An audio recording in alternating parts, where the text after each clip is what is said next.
to the AfterWord. Before we start, a big shout out to Andy May. We have a little mixing board here now, and so our hope is that it actually sounds better on the back end. That's our hope. Less maybe cars going by, less you can hear us breathing. That's the hope. Yeah. Welcome to the AfterWord. In this podcast, we desire to explore the text more from what was just preached. There's lots of things that we can explore every week. Questions we may have, things that weren't addressed. We have questions about different pieces of it all. And then we also want to hit on what do we see of God's glory in the text? How are our hearts responding? How are our affections respond to what we see of God in the text? So we want to hit those two things.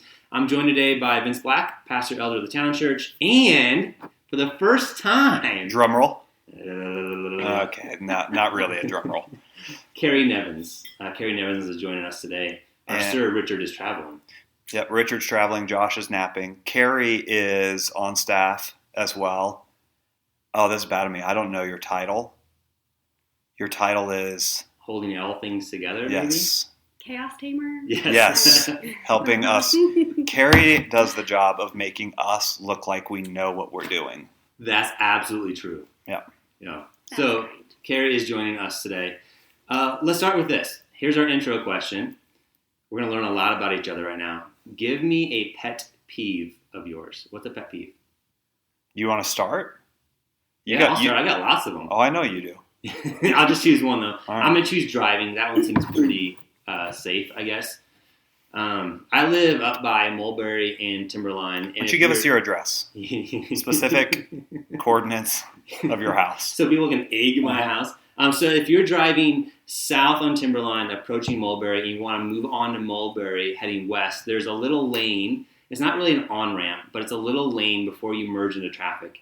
And my kids are all trained in this now. So what drives me nuts is if a car stops like halfway onto the on-ramp. Because on-ramps are there so you can pick up speed, so you can move easily into traffic. But if you're stopped, you can't do that. And then the line just backs up. And so my kids, this is probably not good, but my kids have started to notice it and they will start yelling at cars. I would never yell at a car. Oh, sure. They probably learned that from Cassie. Yeah, probably from Cassie, the nice one. So that's a pet peeve. Everybody, let's use the on-ramps to accelerate up to highway speed, and then it's really easy just to merge right in. So it's not a highway. We'll just get out there. It's 50 there, though. Right there. Yeah, but not immediately. No, but when they're merging in. Yeah. So you're talking about the far right lane on Timberline as you're going south. No, far right lane on Mulberry as you're heading west. So that one. Yeah, that makes more sense. But there is that little lane going south on Timberline also. Off of Mulberry? Yeah, because it merges. Yes. If you're coming from your house and that little lane on the right, sometimes I use that as getting around the slow traffic on the left quickly. Yeah. Okay, so don't do that either. All right, what's a pet peeve, Carrie or Vince, of yours? I'm pretty content in all circumstances. Mm-hmm. So I don't have... You're so godly. Yeah. When people mispronounce words. Yeah, well, that happens. Today, our sponsor is Qdoba. No, you can't go there. I didn't say who mispronounced it. Qdoba. Eric, you brought it up earlier whenever I was trying to figure out what my pet peeve is. Cold coffee. So a couple things. Cold coffee. So if you have a mug of coffee and you set it down and you get sidetracked by something else, pick it back up and realize that it's cold or lukewarm. It's disgusting. You gotta throw it out. And some people choose to buy iced coffee, which is even worse. What's your problem with iced coffee? It's like cooked carrots. What's your problem with cooked carrots? Things that are not meant to be. Right? Huh. All right, so I'll sit alone in that one. That's fine. It's just I don't like it. It's just me. It's me. All right, it's me. I'll take it. I have lots of others, I'm sure. But even on a really hot day. Yeah. Water. Ice water. Hot coffee. I will still drink. I will sit on my front porch when it's 110 10 degrees, and if I need caffeine or want caffeine, I would drink a mug of hot coffee before iced coffee. Yeah, but in the winter, you also will heat up just hot water and drink just hot water. You're doing that right now. Yeah, I'm drinking hot water. And which isn't probably normal either for most people. Not in... I don't know. We're going to move on. All right. We're going to move on to Carrie. All Carrie, right. what's a pet peeve? This is probably more my problem than a fault that I see in others in the way they do things, but I cannot stand it when, like, we're watching television or a movie or even a performance and somebody's making mouth noises beside me. Well, okay, so what do you mean by mouth noises? Well, like at a movie, it would be chewing food. Okay. But, like, you have the whole time during the start, you know, to get all that out. to shove down your popcorn and stop chewing. But, like, my husband will even Hey, let's not point out names. But somebody in my family might chew their nails a little bit, and I hear it. Like, it's like 10 times louder than it probably is. It just, I think that it's actually a thing. It's a problem, but I cannot stand mouth noises. They're awful. Yeah. But is it primarily just when you're trying to watch something, or is it mouth noises at any time? I think I notice it just at those times because it's quieter and I'm anticipating being able to focus on something else. And then there's this mouth noise. little thing creeping in that I can't stop listening to. Yeah. I did not know that. Now you know it. Yeah. Hey, Please don't use that against me. Well, you've already outed your husband, so how are we going to use it against you? Yeah, I mean, like, don't walk up behind me chewing something loudly. I might freak out at you. What about mouth breathing? Would that do it too? Yeah, that's awful. Yeah, it does. Anything. Oh, from really? Okay. Mm-hmm. Here's the thing though about pet peeves. Let's remind ourselves about this. They are annoyances, and we had this book for our kids growing up, and we read it all the time. There's no such thing. It was about two sheep, and the one sheep said to the other, "There's no such thing as an annoying sheep, only an annoyed sheep." That's good. There we go. Should we just That's good. close in prayer? I need that book. So, people who drink iced coffee are not wrong. I'm in the wrong for being frustrated about that for them. And I won't point out your faults, but let's say you have something about your spouse that you don't really like. That's more on you than it is on them. True. Or drivers. No, I think that's where it's different. Because there is like a right way to use the on-ramp. There we go. Okay. There's a right way to sit and watch a movie. There's a right way to Okay. There's a right way to clip your nails, right? There's a right way to drink coffee. We are going to move on. Hey Vince, could you give us a recap of Ezra 4 from yesterday for us? Yeah, so Ezra 4, I should say this. There have been some questions about the way that Ezra 4 is laid out and the reasons why I chose the way I chose to look at it. Good questions, fair questions, and there are a variety of ways to look at it. And so I'm not saying there are a variety of truths. We have to keep that in mind with God's Word. There aren't a variety of truths that we get to choose, but sometimes there are interpretive differences, and when that doesn't go against the truth of who God is, I think those are open for discussion and open for reasonable consideration. So one of the ways that let me back up and say Ezra 4 is, the way I took it was that verses 1 through 5 are the current story in the time frame of what we've been going through. So Ezra 1, Ezra 2, Ezra 3, the people are coming back from exile into their lands. They are settling into their lands. They've rebuilt the altar. The foundation of the temple has been laid, and they're now in process of working on rebuilding the temple. Verses 1 through 5 of chapter 4 are in line with that. So that's in the same time frame. It's moving in that direction. When you get to verse 6 of chapter 4, verse 6 through verse 23, you've got this little parenthetical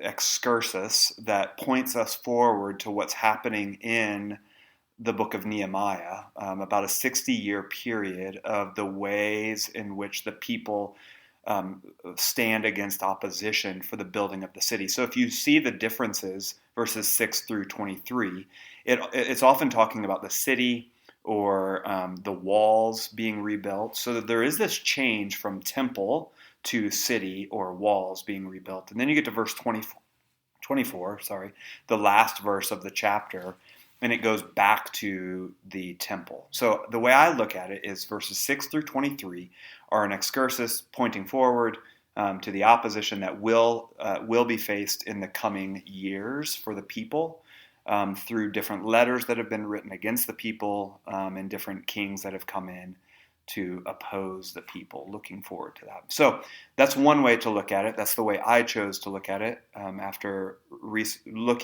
doing some study. And also, I think a compelling argument there is even some of the prophecy that points at how the people stopped work on the temple, and also prophecy about the rebuilding of the city. It seems to be in line with how Ezra 4 is laid out. Now, there are other ways of looking at it. Sorry, this is getting long. I'll cut it off here soon. It's okay. There are other ways of looking at it that some of the names being used in Ezra 4 are not they're not names like Steve or John, but they're titles. And because they're titles, we're not really sure who some of these rulers are. And because we're not sure who they are, it may be in chronological order, talking about some different areas that are being rebuilt along the way. So that's a way to look at it as well. That didn't make as much sense to me as I was looking at the chapter. So real quick, coming back, rebuilding the temple, they face opposition. People are want to help them rebuild, but these are pagan people who worship other gods. They don't want that because they don't want to be pulled back into idol worship. They know what's happened because of that. They say no. They face opposition because of it. Yeah, thank you. By the way, can I say, I got some questions yesterday about this, and we also were emailed some questions. We want that. That helps us, I think. It helps all of us, not just us in here in this freezing cold room, but all of us as a church. I love that people are thinking about this, studying God's Word, processing these things, trying to figure out the time frame and the flow of this. I had a question yesterday. Somebody said, do you think it'd be possible to get a timeline of the different kings? Because we see so many of them, and it'd be really nice to have a timeline of how the different kings line up. So that's something I'll look into as well. Yeah, so big picture, we've seen so far in Ezra, Israel will be called back to God, by God to the promised land.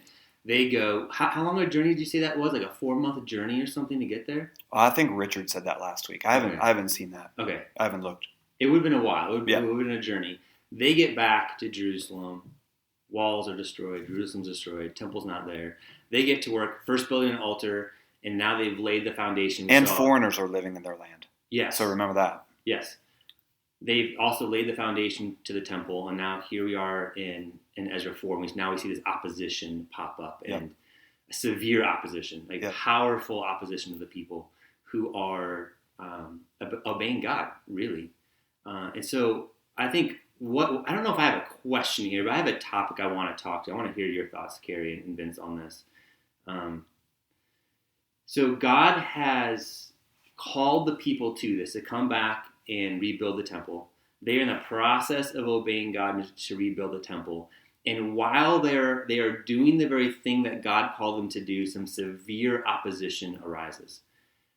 Severe opposition arises within God's sovereignty. Like, this isn't surprise God. Like, Rehum didn't come to power somehow outside of God's control and sovereignty and foreknowledge and all of those things.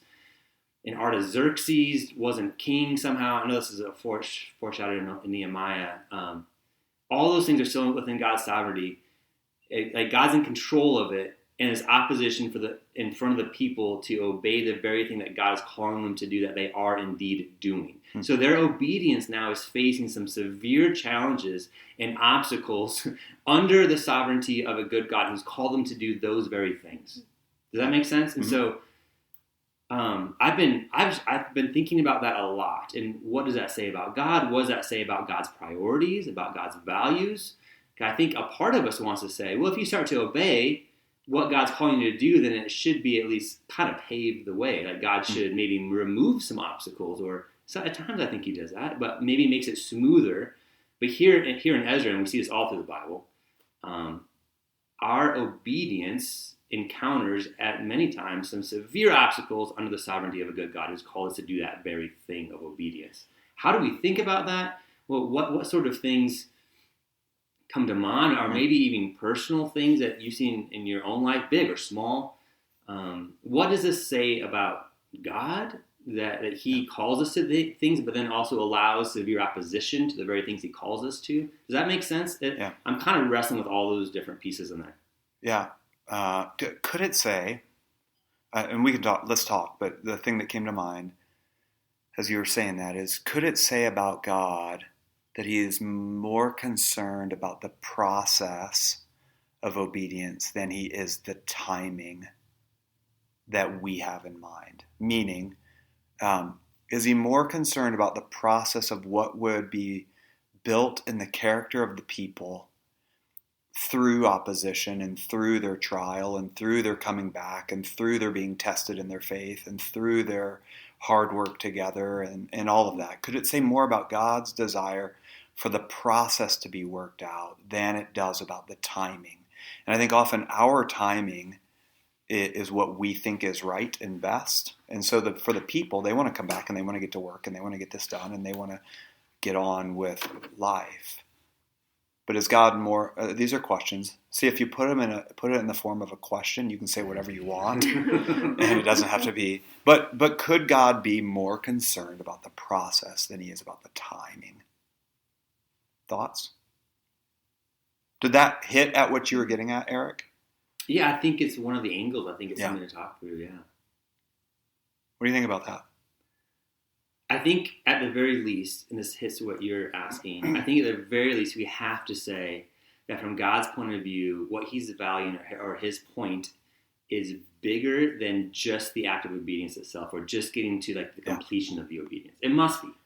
Otherwise, I would assume it'd be a paved road every time, if that was the only point. So something else must be at work or at play here, and maybe it's a value of a process, maybe it's something else also. Almost. Yeah. Oh, go ahead, Carrie. No, I was just going to say, I think we see through Scripture that he wants us to be faithful, and oftentimes, things get in the way of that. And we see this in the story. They're discouraged, and then they're afraid. And I mean, that's what happens to me. I get discouraged, and then I feel afraid. Like, well, what if God doesn't really have this? What if I heard him wrong? What if this wasn't really his plan? Yeah, that's right.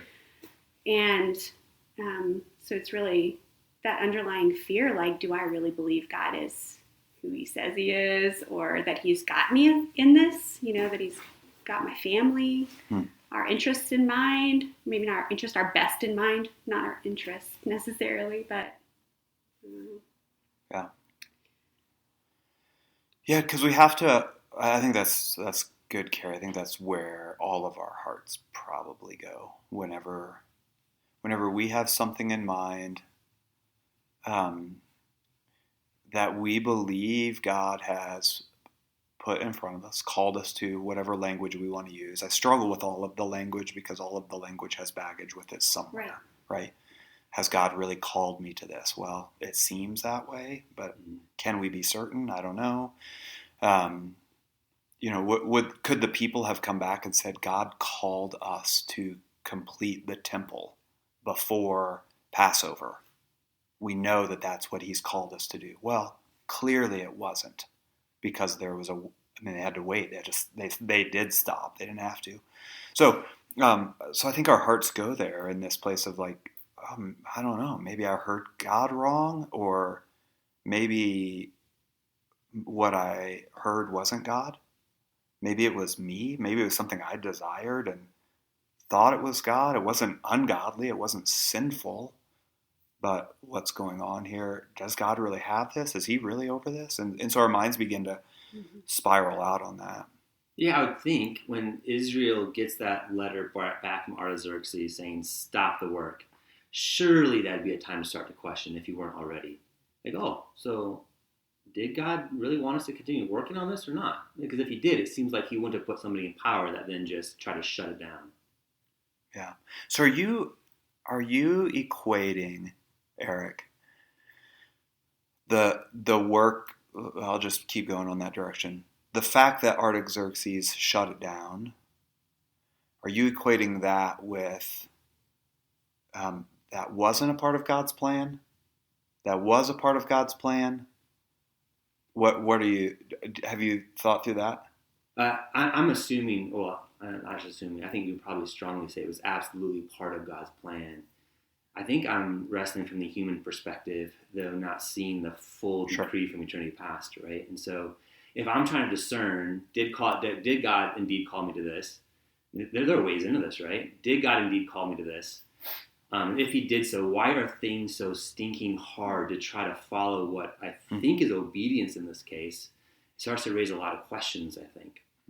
So I'll just keep pushing, playing the devil's advocate, since I'm the opposition. So you're in line with God's will when things are working out well and are easy.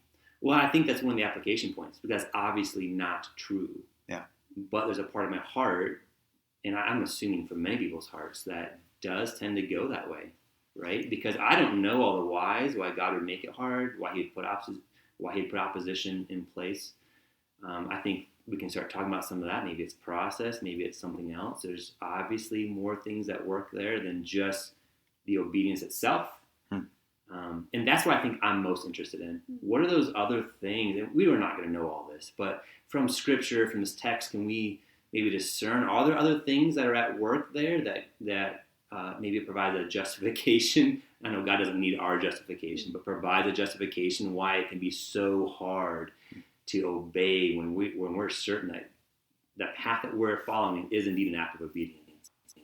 I think something that comes to my mind for this is, a lot of this question or this discussion is helpful. It's helpful to apply, but I'm not sure that we'll ever land on an answer because we can't know where God is leading ultimately or why he's doing the things he's doing. We question why all the time. But something we've thought a lot about as a family is, I believe God's called me into ministry, specifically ministry here in Fort Collins, specifically to the town church. And along with that has come some hardship. And so, of course, our minds go to, are those related? Is the enemy at work looking for ways to get in? Is this God seeing fit to have obstacles there so that we would persevere and learn something? In a lot of different ways. We talk about that. Kirsten and I talk about this often about what is going on. We've asked the question in some of our dark moments. We've asked the question, would things be so much easier in life if we weren't in ministry? And who knows, right? The answer to that is who knows. Who knows? I don't know if that's true or not. But I think that's where our minds can go often. I'm moving toward obedience, what I feel like God's calling me to do. Things are not necessarily going to be easy. Is that a sign to stop? Yeah. Or is that a sign that this is something to endure? And it's hard to know. Mm-hmm. Have you guys experienced anything like that? Yeah, I think, our family moved here to Fort Collins to be a part of a church plant, and we felt fully that this was the Lord's will for us, and things, we were able to buy a house, which felt like a very clear sign that God's favor is on this decision, But, not long into the church plant, things went awry and the plant ceased to exist. And we thought, gosh, we felt like we were in the center of God's will and being obedient in moving our family and coming to serve in this way, this new church. And I think that it brought some questions for me, like, wait, shouldn't this have been, if this were really God's will, why didn't this work out? Yeah. Shouldn't this have been easier in some way? Or I don't know. That's helpful. I think that's a good example of that. But I think it goes back to, Carrie, again, timing, right? So you said, I'm not trying to put words in your mouth, correct me where I'm wrong. You said, we thought this was God's will, and maybe what you went through was a part of God's will. But in your mind, did you have an end conclusion of what it would have looked like? And that's a part of timing, right? Mm-hmm. Does that make sense? Yeah. So you have this end goal of like, hey, we came here to do this, and this, X, Y, and Z, is what that looks like.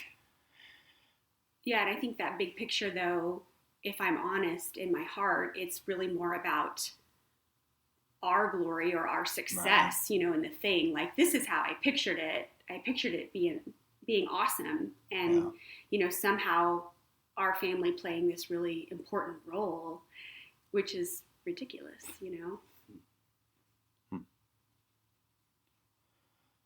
Have you experienced that, Eric? Not really. I don't think, experienced it. All right, next question. Yeah. I'm thinking even maybe smaller everyday things. Like, it's obviously an act of obedience is me, husband and father, to lead my family well, to care for my kids well, to care for my wife well. Why is that so hard? Whether it's I'm weary or emotional, like just stuff with my kids or me and my wife, or just not connecting, or life just seemed like it creates two ships passing in the dark, and this kind of thing where obedience in that feels really hard at times. And so if all of life is to God's glory, as Paul makes really clear in Romans, we don't always know how that works out, then it seems to be that even when it's hard for me to father well and to be a husband well, somehow me being obedient in the midst of it, suffering is too hard a word for that situation, but even in the midst of parenting, there's sometimes suffering. Of pushing through that somehow brings God more glory. I don't know how that all is. Maybe it's because it shows others, my own heart, that he's worthy of it to push through anyway. Maybe it shows a watching world something. Maybe it trains me up and builds my faith. And so that's something that you mentioned earlier, Vince. Maybe it's something about the process itself. I mean, we see that's really my conclusion with why Jesus spent 3 years with the apostles, with the disciples. Like, why did he spend 3 years? He could have miraculously just put all the information they needed in the first week and had them all answer the right questions. But he spent 3 years with these guys, being patient, answering questions and walking them through. And no, I'm going to say the same thing again and again and again. There's something about the process. And so timing. And time. So timing. Maybe that applies here. When we look at Israel, why all the opposition as they're building this temple and the city walls? There's something about this process. There's something about the suffering itself in the midst of it that shows God's worthiness or shows his glory in some way. I don't know if we can tease all that out, but surely it's got to be part of the answer at least.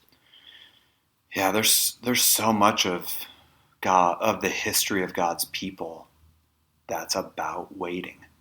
Yeah. And while much of it was prophesied, even the 400 years of slavery in Egypt was prophesied. That was, God said this is going to happen. But I shouldn't say you all, because maybe you don't know this. Maybe you don't feel this. If I were them, I'd be like, yeah, we'll see. We're not going to be slaves for 400 years. That's not going to happen. We're going to get through this. I think we've all had moments like that where there's some long-term thing, and we either say, oh, this is going to be miserable, or, oh, this isn't going to happen like that. God said it was going to happen. But anyway, all that to say, so much of Israel's history, of God's people's history, is waiting. It's timing. It's this process of walking through, and we want to see A plus B, right, equals C. This is what you've called us to. So here we go. I was talking to somebody yesterday about this. We were having the same conversation. And they said, I really had this idea that God had called me to this thing. And then a family circumstance came up. And that was years ago, 6, 7 years ago, that I thought God had called me to this thing. And so it's not there. I'm not in that world. And and I would say to that, yet, right? If it was God's call, he didn't mess up, right? He didn't somehow miss the memo or forget the calendar reminder or whatever. Mm-hmm. We would just have to say yet, right? God, if God's called you to this and it has not happened, then the word that we need to add to that is yet. It hasn't happened yet. But it's time. It feels like timing, right? And that's what I was getting at with you, Carrie. Mm-hmm. Like, you are here, and God called you all here, and he had a good work for you all to do. And in your minds, it was a part of X church, and now you're a part of Y church. But are some of the same things being carried out that you were called to do? I don't know. I'm not putting that answer in your head, but I just wonder if it's about timing and about our perspective of it. It raises an interesting question because in Israel's case, in Ezra 4, through the prophets, it is pretty clear that their ceasing of obedience in building the temple was disobedience. Yeah. And so in that case, when the opposition arose, they were supposed to continue to rebuild regardless, but they stopped. So God called them to do something where there would be intense opposition, and what does it say? Like powerful men came in and forced them to cease. That would happen, and yet they were still supposed to continue to rebuild anyway. And so within God's economy, within his sovereignty, within his goodness, somehow all of that had to have taken place so that God would receive more glory and that their eyes would be fixed on the worthiness of their God because of the opposition itself. It blows my mind. I think it affects my expectations when God calls me to something, or just in my day-to-day obedience. We don't have to try to discern whether the Spirit wants you to do this. Yeah, the Spirit wants you to take care of your family well, those sorts of things. My expectation should not be that it should be maybe easier than it is, or that there won't be suffering involved, or there won't be intense opposition or obstacles involved. And in fact, they may be there, and they need to be there so that God is somehow more glorified in all of it. It just starts to mess with some things, and maybe that I have expectations. I don't think I would say theologically, I know those aren't correct, because we see, like you said, Jesus calls us to obedience and he promises suffering. Paul's life, full of suffering, yet he was obedient. And yet when it comes to my life, I think, maybe I'm an exception, or somehow, like, and what did Paul, easier. And what did Paul say? This came to mind when you were saying that. Paul said, and I have learned to be content in all circumstances. I think that's the thing that's extremely convicting to me. As I look at something like, God's called me to this, my call is to be obedient in this, but man, I'm facing opposition. Can I be content even in that? Even in that opposition? Even in for Paul's case, imprisonment. And still he says, I've learned to be content. So whatever that is, whatever suffering, hardship, is, I've learned also to be content. And how can you be content in that unless there's a deep trust in who God is and what he's doing? Yeah. Can I throw out a question that doesn't have an answer, but it'll be fun and people may call us? Call us. Who calls us? So was the disobedience of the people. Oh, you're going to go there? Okay. Ordained by God. Yes, I knew it. All right, next question. We'll leave it. Really, we're just going to leave it. Chase, I'm looking for you to give me a call on this one. We should actually talk about it sometime. Whoever land. Okay, sometime. We'll leave that. We'll wait for Richard. He can straighten us out. Yeah, Richard can come straighten us out. Let's ask this question, and then we're going to wrap up here pretty quick. So just a couple minutes on this question. A big piece from the text that we saw yesterday through the sermon was how do we then respond as Christians to the opposition that we face? And one of the texts that you used, Vince, was the beginning of Haggai, where we see Haggai say several times, consider your ways. People consider your ways. Yeah. And so I wonder, as we think about, as we face opposition, for you two individually, Carrie and Vince, are there things that that stick out, or the Spirit brought up, or how do you process this strong charge from Haggai to consider your ways, that maybe there's something that actually is a piece of disobedience, or a piece that you're approaching God or what He's called you to do wrong? And you gave a couple examples of that yesterday, and how we could approach it wrong. And one was I'm not going to use your words, but like shift our attention, or think about what God's called us to differently or wrongly, I suppose. Yeah.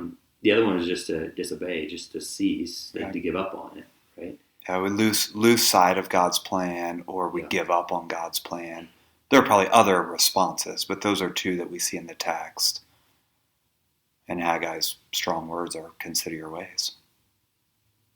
I'm curious, so just out of this text in general, Ezra 4, how's your heart interacting with it? Is it the Spirit bringing anything to mind? As we listened through the sermon yesterday, as our talk now, how is your heart personally interacting with Ezra 4? Yeah, I think the thing that hit me, and I won't talk about the sermon because that seems weird. But just as I study and think about it, this is helpful for me to talk through it with you all. And the thing that hit me is the verses from Haggai, the beginning verses of Haggai chapter 1, where God really calls the people to account. They have focused more on their own comfort, their own what other word to use there? Their own the things they want to be doing with life. So they're building their own homes, and they've taken a break from building the temple. For us, we think, well, what's the big deal? For them, that was the way they worshiped God. So really what God is saying is, you care more about you than you care about me. And He says, consider your ways. I think that hit me yesterday, because I don't know, so many times over the last months where I've just thought most about me or our family. And we're just now getting to a place, again, I think, where we're beginning to think, what does God want for us here? And not just, oh man, we're grieving, or we're struggling, or we're wrestling with this, but what would God have for us here? So I think that like slap in the face of consider your ways was the thing that hit me. And you're applying that largely by motives. Is that what you're saying? Yeah. I mean, what are my motives? What are my, what is my focus? The words in Hebrews are so helpful. The way I learned to memorize it was fixing our eyes on Jesus. I think that's it, right? Are my eyes fixed on Jesus, or are they fixed on me? Am I considering me more than I am the God who's called me to worship Him? So, yeah, thanks. Carrie, anything come to mind?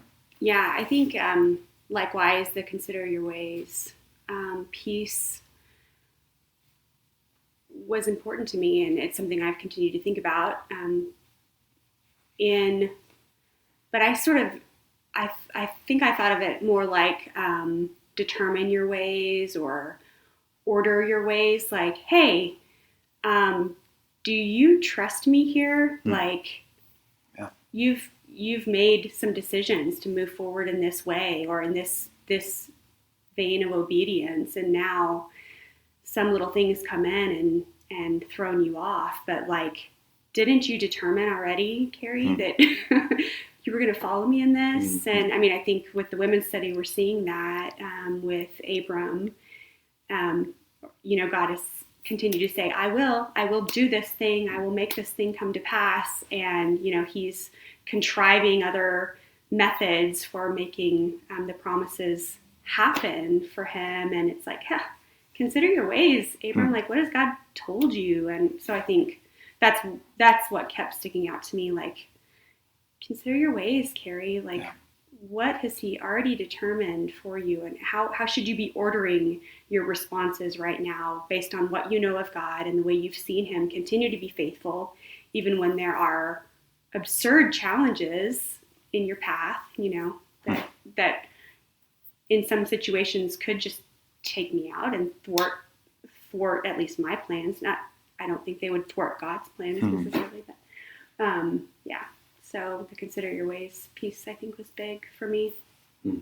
It sounds almost like a challenge to believe that God's character is what God's character is, and he's consistent with who he is in the face of whatever opposition or suffering that there is.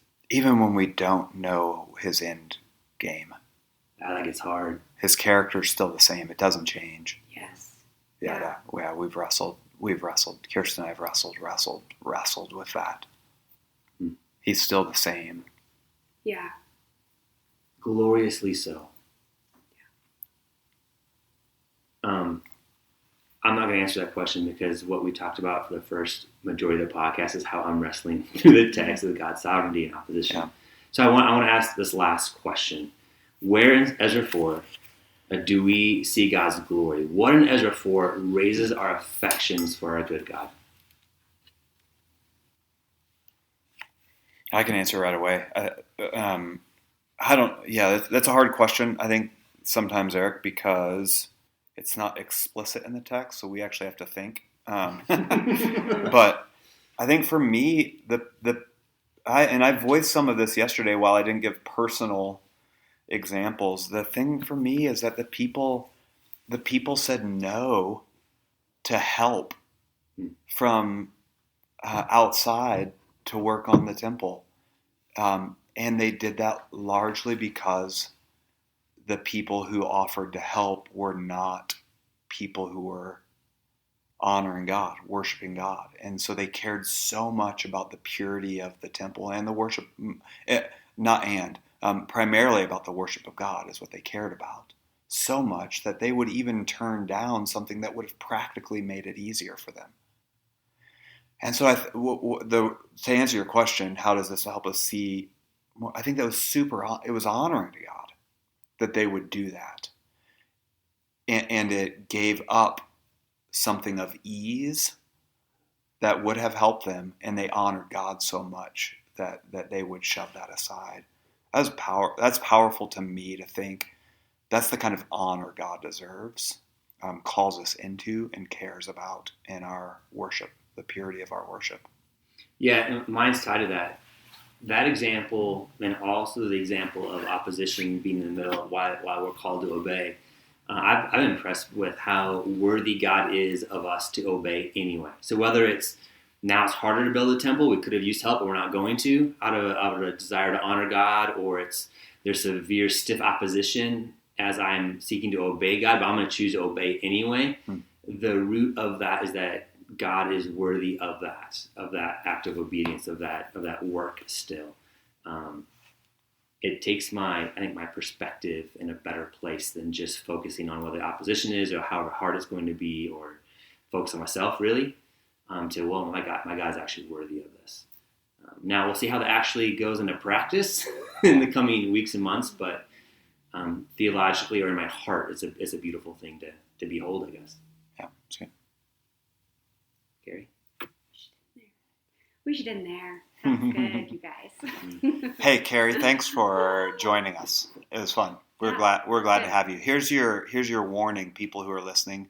Never come by the building on a Monday afternoon because you might get pulled into a podcast unaware. So, Carrie, thank you for joining us.